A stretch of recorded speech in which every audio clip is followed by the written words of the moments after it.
Greetings, North Wilkesboro residents. Town Manager Wilson Hooper here, broadcasting from historic Town Hall in beautiful downtown North Wilkesboro, bringing to you today Episode 5 of the Keynote, the Town of North Wilkesboro's podcast. I want to welcome back our old listeners, but also say hello to any new listeners who are tuning in as a result of the editorial in the Wilkes Journal-Patriot a few weeks ago. I want to thank Marty McGee for that piece, as well as his partner Jewel Hubbard for their coverage of town affairs. If you're a new listener, you've picked a good day to tune in because we have the guest I think we've all been waiting to hear from today, and that's North Wilkesboro's new mayor, Marc Hauser. Good morning, Mayor Hauser. Good morning, Mr. Hooper. How are you? I'm fine, thank you. The mayor's been on the job officially for 1 month, but he's been working longer than that, essentially since he won the election back in November. So I'm going to ask him a series of questions and just be quiet and let him tell about himself. So, Mayor, I know that many North Wilkesboro residents got to know you a little bit during the campaign, but for those who didn't, please tell us a little bit about yourself. Okay. Well, golly, where should I start? I suppose I've been here since 1979, started working here.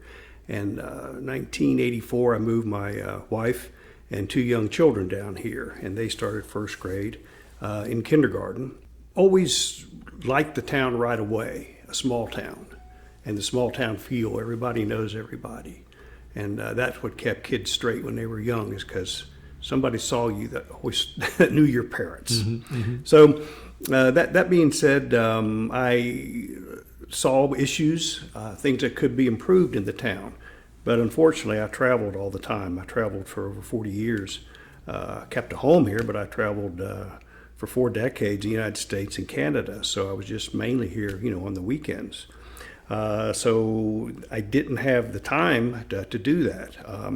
I saw a lot of potential for the town, a lot of good people.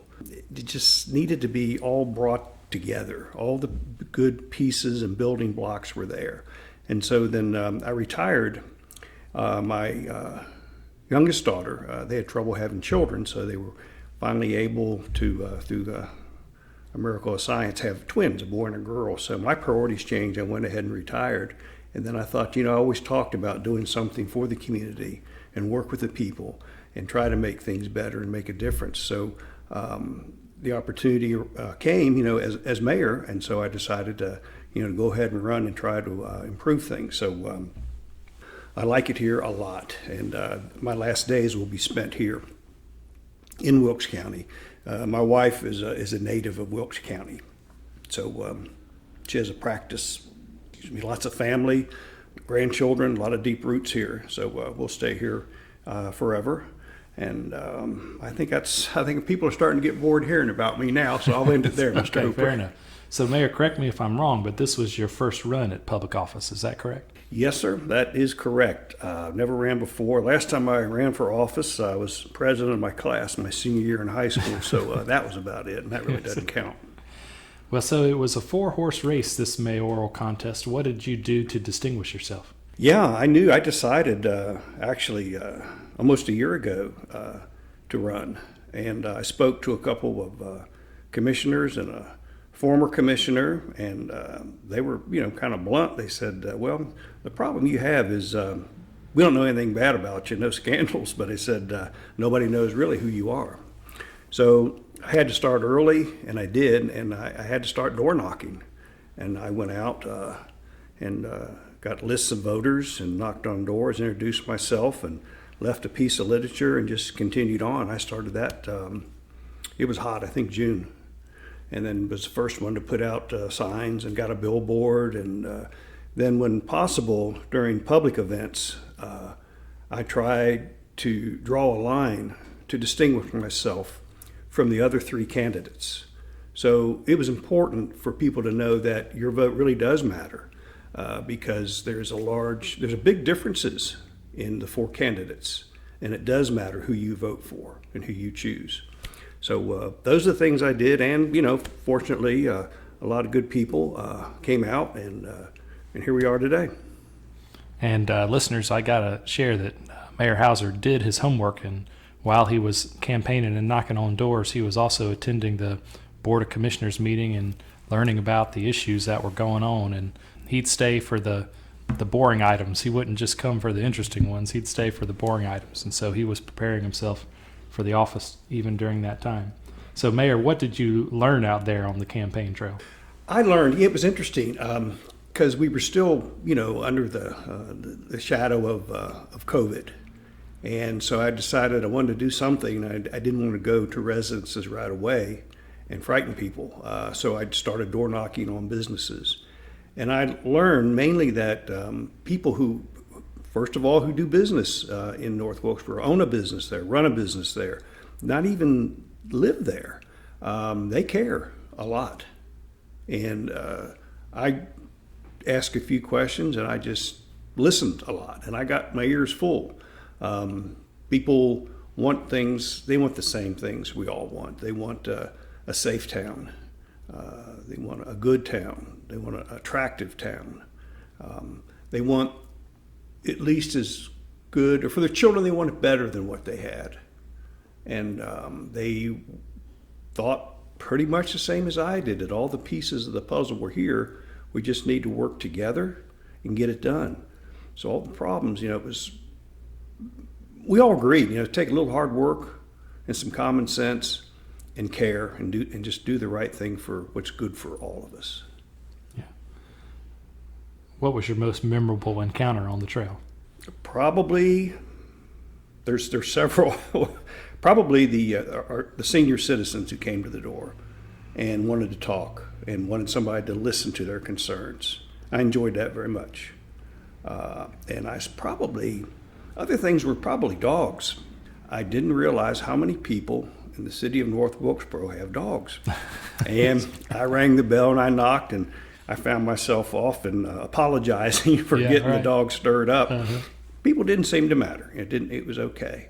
But I'm not as fast as I used to be on my feet, so I really had to be careful. You had to watch out for the dogs. Yes, sir, I sure did. Well, Mayor, I'll take a moment or two to tell you a little bit about myself. One of the things that you might not know about me was that before she retired, my mom was a high school civics teacher. And so I think I've inherited this urge to share how government works with others. And so I want to take a moment to talk about our form of government. Here in North Wilkesboro, and this is for the edification of our listeners, here in North Wilkesboro, we have what's called a council manager form of government. And this is common throughout North Carolina. In fact, every municipality in our state, even the big ones like Charlotte and Raleigh, either practice the council manager form of government or a similar form of government called the council administrator form. And there are a few distinctions between the two, but by and large, they follow the same principle. And that is that the day-to-day leadership of the town is endowed not with a mayor or an elected official, but with me, the town manager. And I'm appointed by the elected officials. Sometimes this form of government is called the weak mayor system, but I don't like that term because I think that diminishes the important role a mayor does play, which I'll talk a little bit more about in a minute. But in the council manager form of government, which is, by the way, codified within the town's charter, and since cities in North Carolina are creatures of the state, any change to that would require an act of the General Assembly. It's me, the town manager, that's endowed with the hard powers to hire and fire employees, evaluate their performance, execute policies, implement programs, procure goods and services, determine the criteria with which vendors and contractors are chosen, collect and provide information to the board, and generally make sure that the town services are being provided efficiently and fairly. An analogy that's used often is, if you come from the business world, the analogy is that the mayor is the chairman of the board, and I'm the CEO. But if you're not familiar with the business world, another analogy that I've heard before is that the board and the mayor are the coach and I'm the quarterback. So they call the plays and the staff and I go out there on the field and run them. Now, this is a different form of government than what we see at the federal and state level, where the chief elected official is also the chief executive. And there are some cities throughout the country that practice a unitary form of government, but they're usually big cities like New York and Chicago and Los Angeles and so forth. Here in North Carolina, we are all the council manager form of government. But that then begs the question, what do mayors do? There are some hard powers that are endowed in statute with the mayor, like, for example, declaring emergencies, which is one we've learned more about over the past 2 years than I ever hoped to know. But a mayor's main function is to exercise soft powers.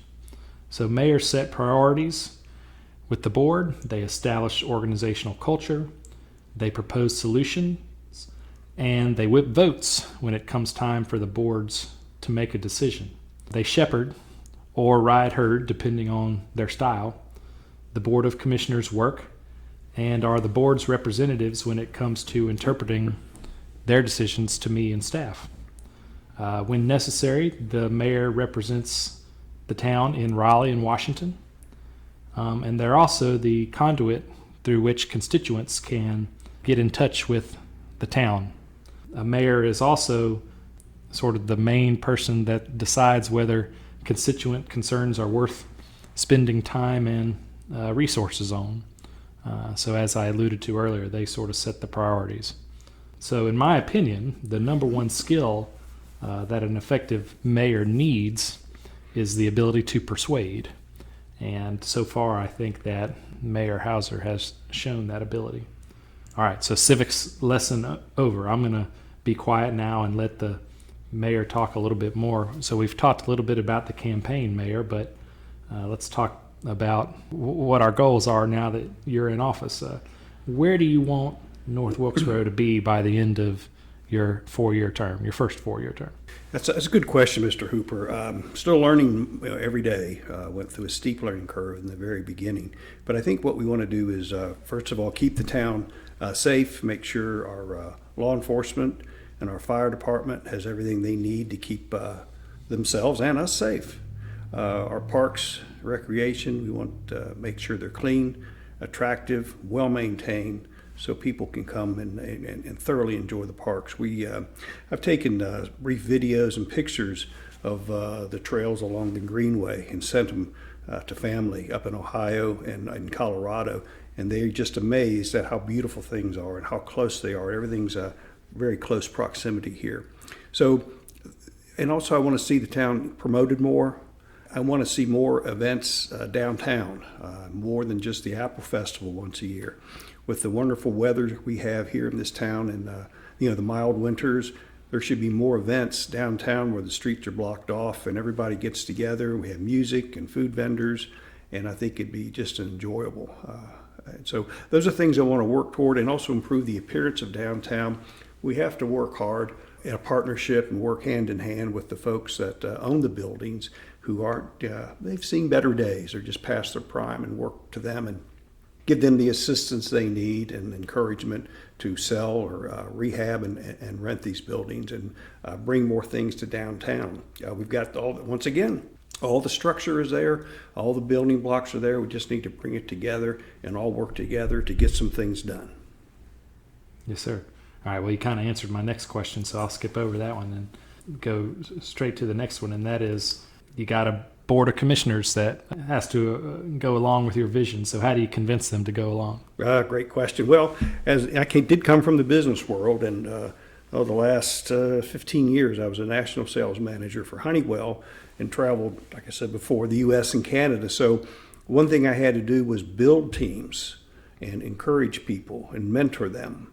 And it was enjoyable, but the thing to do was to get everybody on the same page, everybody working together, and we had to share the same common goals and objectives. So one thing I did do, we have, as you know, 2 meetings a month, is I want to put an agenda planning meeting in the middle of the month to load the agenda for the end of the month meeting and the next meeting at the first of the following month. I'm sure that's about not very clear, but you know what I mean. So to do that, I want to bring everybody together eventually, and do it the right way, keep it informal, to listen to ideas and what people find out what's important to them and what they'd like to accomplish and what they'd like to see placed on the agenda. And so a little bit of team building, a little encouragement, and maybe even a little hand holding, and encourage people to spend a little more time working at this job. COVID, I gotta pray that that we've seen the light at the end of the tunnel with this COVID thing, and people will be able to get out more and spend more time together and enjoy each other's company. Yeah, one of the things I was going to say is that just based on my observations of your work here in the first month. You seem pretty action-oriented. In addition to getting acclimated, you've been working the phones pretty hard with the other commissioners, trying to build agreement on a path forward and how the team can work together well, drumming up support for policy matters that you are supportive of. Is this an accurate impression? Are my observations pretty accurate? Yes, sir. It is, and it's something that we need to do. I coming from the business world, things were done, really, really quickly at a very quick pace. That's not so in government because people have a right to know things and they have a right to transparency and things. There's certain, rules, procedures, and protocol that I've learned from you and others that we need to follow. I think we can pick up the pace, and I think we can get more done. I think, it's hard. I had to go through a learning curve and ease up just a little bit. The things, you just can't get them done as fast as you'd like to, but we're going to do better and make, Wilkesboro, North Wilkesboro, a destination where people want to come here. And I remember telling people, where I live in North Wilkesboro, because, oh yes, I've been through there on the way to Boone. I hate hearing that. Right. I want them to come and stay and visit and get to know the people and get to know the town like I did. So we're going to have to, brush things up, clean it up, make it look better, make it more attractive. Mm-hmm. Well, so listeners, I'll just, sort of share candidly that one of the things that Mayor Hauser and I have been working on together is here in our first month together is sort of finding that pace. He comes from the business world where things operate quickly. I come from the public sector where things operate a little bit more deliberately. And so we're trying to find that happy median where we can get things done and we can make progress, but we can make sure that things are done thoughtfully too. So that's one of the things we've been working on together, and we'll continue to work on that in the months and years to come. Okay, Mayor, what's your long-term vision for North Wilkesboro? You've kind of shared this a little bit, but talk a little bit more about that. I think it's going to take time, but I think one thing that really is very, very important to me is to make this a destination where people can come and enjoy the things we have to offer. The state of affairs we're in, didn't happen overnight. It took time, but we can fix things at a quicker pace than they deteriorated. Everyone, would like to have a Ford Motor Company to build a huge assembly plant here that employ 2,500 people, and starting pay would be about $40 an hour, probably close to 80 with benefits. There are 50 municipalities in the state of North Carolina that all would like to have the same thing. So if you go hunting for elephants, you're going to starve, but you got to pick up some squirrels and rabbits along the way to sustain yourself. So I think we need to focus on our businesses here. I want to see that done, and take care of what we have, make them feel like they have a friend and an ally in the town, not a foe or an adversary. And the town needs to be easier to do business with. I'd like to see that happen long term, and where there's just less red tape, and focus on each other, building relationships with businesses and getting things done. And it's going to take time, but I would like to. Those are the long-term goals I have for the town of North Wilkesboro. Yeah, thanks for sharing that. So yeah, we've already started some of that work. We are at the request of the board reviewing some of our zoning ordinance and trying to find ways we can make developing multifamily properties in North Wilkesboro a little less burdensome, create a regulatory environment that encourages it.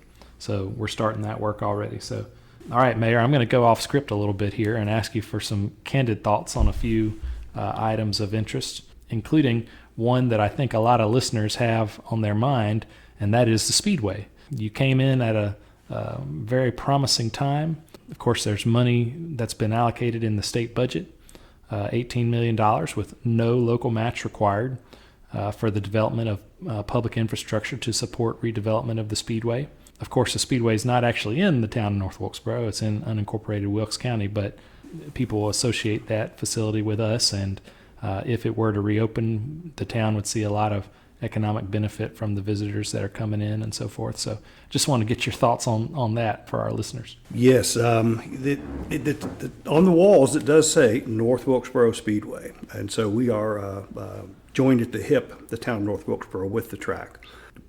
They're going to need to have water and sewer lines run out to the track. I think that's going to be mainly decided by the county, who I think are going to be the stewards of the money. I don't see, from what I've talked to people, that the actual NASCAR races themselves will come back, because, as you remember, the track was closed because the dates were moved to other areas, one New Hampshire and one Texas, and they were great big tracks. So what we have, is just I think it's 5/8 of a mile track, and there's only so many seats you can build around that venue. So therefore, there is the name escapes me, but it's another race. Will be coming, I think, in July. It'll be a car race. There are also other venues. I mean, just about, it's a nice track. It's a good size. You don't get lost in a sea of humanity there. Anything that goes fast and turn left could find a home in North Wilkesboro. Yeah. From bicycles to cars to motorcycles. 5Ks, runners? Yeah, absolutely. Why not? And also, there could be a fair could be held there. Concerts, any outdoor venue. It's a great facility. It's not far away. And we've got a lot of high hopes for that. And that will build. So let's say if the sewer and water ran down the road from 115 out to the track that way, it would be great. Other people could benefit from it. They could hook in, hopefully, sewer, water. There's just so much potential there. And also the business, the property there that people own that's empty, their value should be good. We could put gas stations, perhaps a motel. There's all kinds of shops that could be placed along that route. So got a lot of high hopes. Things look good, very positive. And I do think it'll be another item that the town of North Wilkesboro can be very proud to be associated with. All right, thanks. Okay, here's another one. I know you talked about this on the trail. Talk a little bit about the relationship between the two towns, cooperation between Wilkesboro and North Wilkesboro, and the possibility of merging services perhaps in the future. Yeah, I think I think there's always going to be a Wilkesboro and a North Wilkesboro. People identify with the town they live in, and they don't want those names to go away. And that, perhaps it'd be best if they didn't. But one thing they can do is to merge services, and starting with water. There's no reason why we can't share like resources. Many, many years ago, that the rivers were big boundaries. But now as towns have grown, we're right next to each other. So there's no reason why we can't begin to share those, because the economy is a scale state that if you have one large service, it's going to be cheaper to operate than two smaller ones. So if you ask yourself this question, if the level of service to the citizen stays the same, but the price goes down, that's something we should do. And if the level of services improves, but the price stays the same, it's something we should do. So, and also, if it's cheaper and better, well, that's pretty much a no-brainer, of something we must do. So I think there'll be, it'll loosen up money. People's budgets will shrink the amount of money they need, that is, the various departments. And that's money that can be spent on other things, more enjoyable things, for all the citizens of North Wilkesboro to enjoy. All right, thanks. So that's all the questions I got. Is there any other thing you want to talk about, Mayor? Any other comment you want to make to wrap up? No, I've met a lot of really nice people through the town. Everyone here in town hall and department heads, people that work for the town. It's got a great group of people, very kind, very patient, easy to work with. So I look forward to spending more time with those folks, and also more time with the members of the Board of Commissioners, and form a cohesive group and make things better for one and all. Sounds good. Mayor, will you come back to the keynote in the months to come? Yes, sir. Be glad to, Mr. Hooper. Okay. Thank you, sir. I appreciate you being here. I think you've got an exciting vision, and I look forward to working with you more in the years to come. All right, listeners, that's it for this month's keynote. Join us again next month in February. Until then, this is Wilson Hooper saying so long.